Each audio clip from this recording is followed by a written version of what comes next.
اور فرمایا قیامت کے دن سب کے نسب ختم ہو جائیں گے.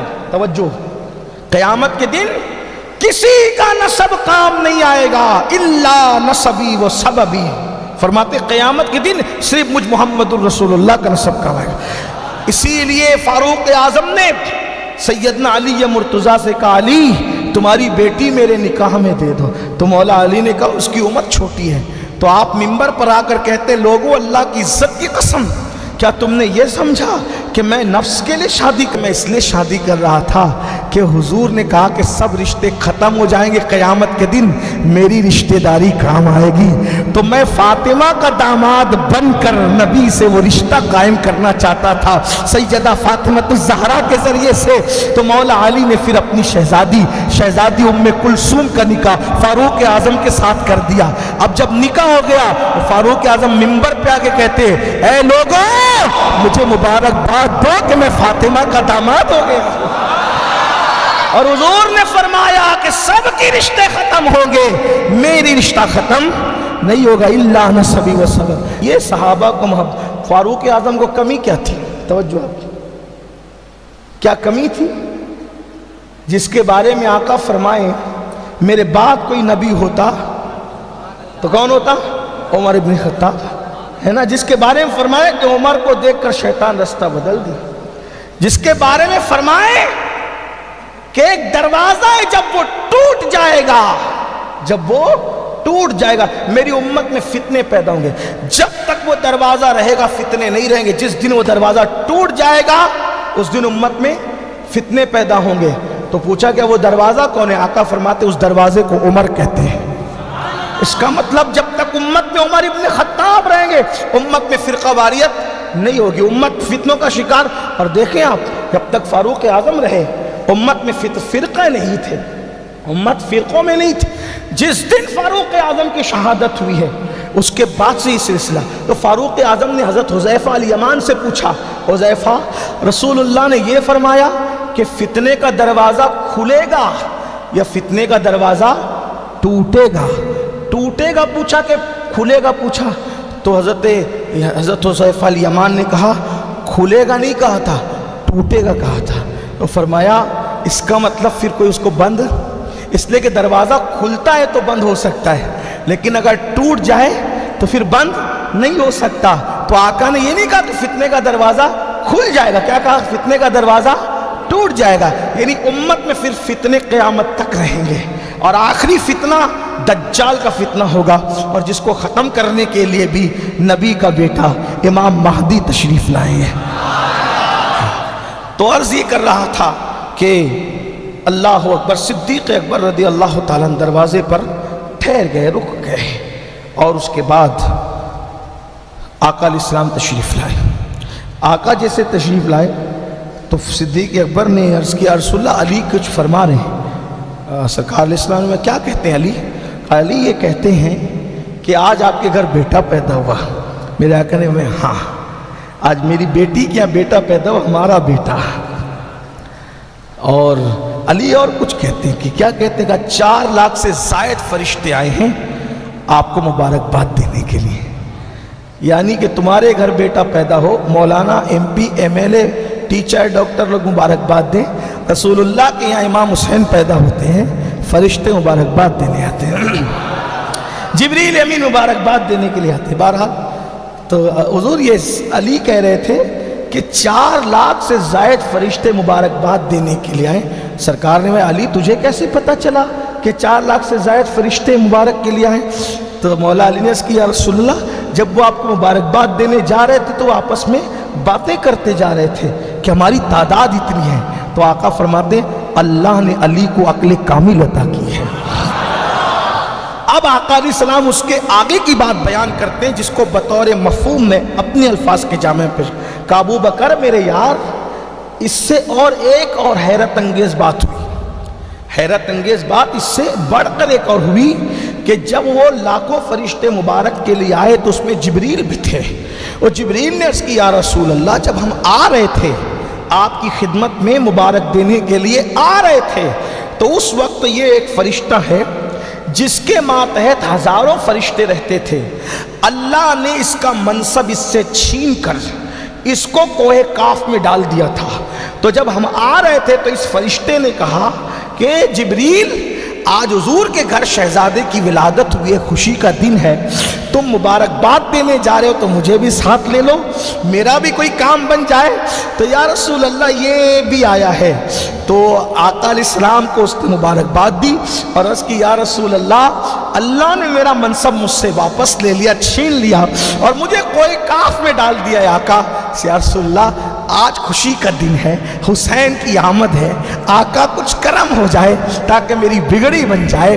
میرے آقا نے عرض کیا اللہ سے، اللہ آج میرے گھر خوشی ہے، مولا اس فرشتے کی بگڑی بنا دے۔ تو حکم ہوتا ہے محبوب جس کپڑے میں حسین لپٹے ہوئے ہیں، یہ حسین پاک کا بچپنا ہے، جس کا بچپن ایسا ہو اس کا چھپن کیسا ہوگا۔ کربلا میں 56 سال کے تھے نا، اللہ نے فرمایا محبوب حسین جس کپڑے میں لپٹے ہوئے ہیں وہ کپڑا نکال کر اس فرشتے کو مس کر دو۔ بس وہ کپڑا مس کیا گیا، اللہ تعالیٰ نے اس کو بالوں پر دوبارہ عطا فرما دے، اس کا منصب اور مقام بھی عطا کر دیا۔ یہ ہے امام حسین جس کی زندگی کا پہلا دن ایسا ہے۔